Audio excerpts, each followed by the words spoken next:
क्रांतिकारी जय भीम नमो बुद्धाय। साथियों, कैसे हैं आप लोग? उम्मीद करते हो आप लोग बढ़िया होंगे, अच्छे होंगे।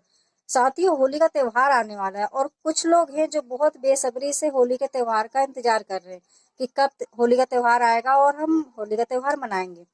तो साथियों, मैं बता दूं उनकी जानकारी के लिए कि होली का त्योहार जो है बहुत ही घिनौना त्योहार है।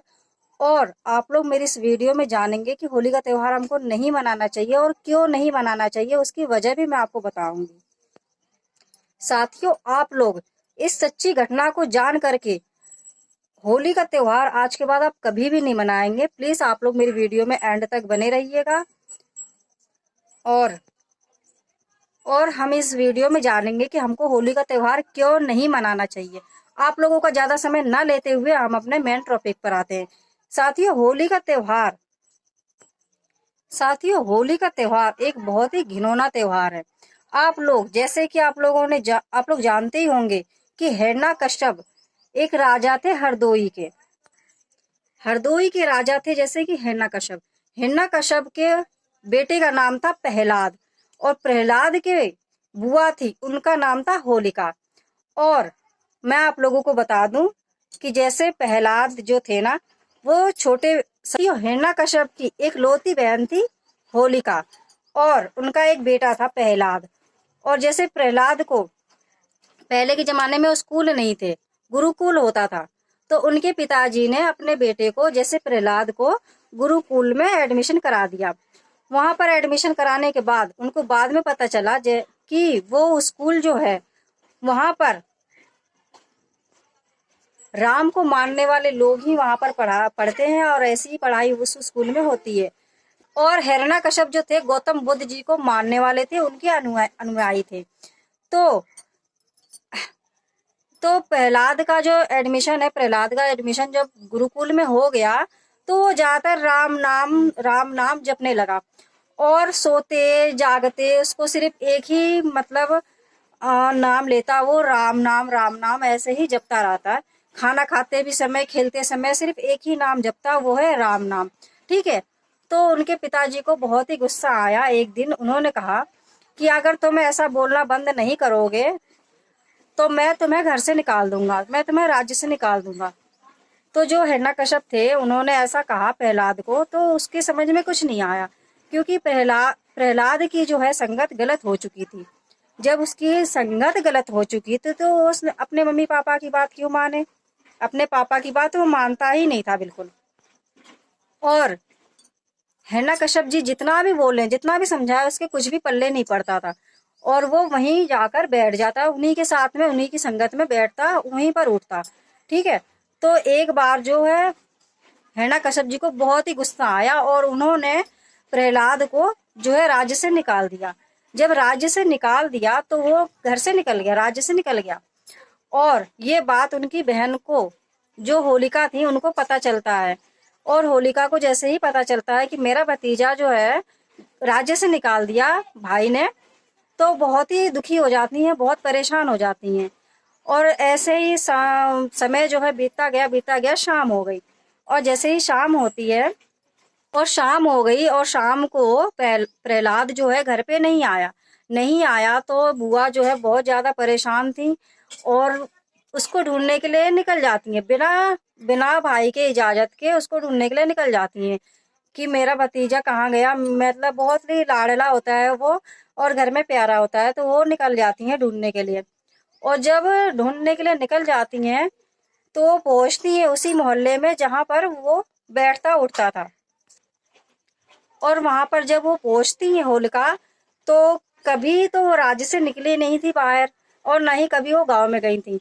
और जब वो गांव से बाहर निकलती हैं, उसी जगह पहुंचती हैं जाकर जहां पर उसकी बैठक थी, जहां वहां संगत थे उसके सहेली लड़के, वहां जो है जुआ खेल रहे होते हैं, बैठे रहते हैं। तो उन्हीं से पूछती है होलिका कि क्या तुमने मेरे भतीजे प्रहलाद को यहाँ देखा है? तो वो बोलते, एक लड़का उसमें से बोलता है कि नहीं, यहाँ यहाँ तो नहीं हमने देखा। तो और फिर वो थोड़ी देर बाद सोचने के बाद बोलता है कि हाँ हाँ, आया तो था, लेकिन वो यहाँ नहीं गया है, वो यहाँ चला गया। ऐसे करके उसको उनको वो उल्टा रास्ता बता देता है। वो लड़का जो है होलिका को उल्टा रास्ता बता देता है, गांव की तरफ न बताकर जंगल की तरफ का रास्ता बता देता है। और होलिका जो होती हैं बहुत ही परेशान होती हैं, बहुत ही रोती हुई वो अपने भतीजे को जो है ढूंढने के लिए जंगल की तरफ चली जाती हैं।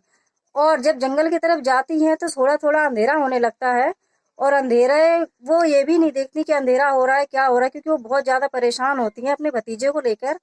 तो वो चली जाती हैं रोती हुई और आवाज देती हैं कि प्रहलाद कहाँ हो प्रहलाद, ऐसे करके बोलती हैं।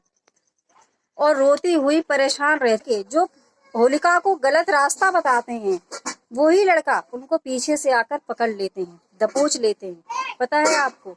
और दबोचने के बाद अंधेरा हो जाता है, अंधेरा बहुत ज्यादा होने लगता है, और पूरी रात उनका शोषण करते हैं, पूरी रात उन्हें तड़पाते हैं, उन्हें पूरी रात परेशान करते हैं, बलात्कार करते हैं, उनको इतना ज्यादा टॉर्चर करते हैं कि वो बेहोश हो जाती हैं।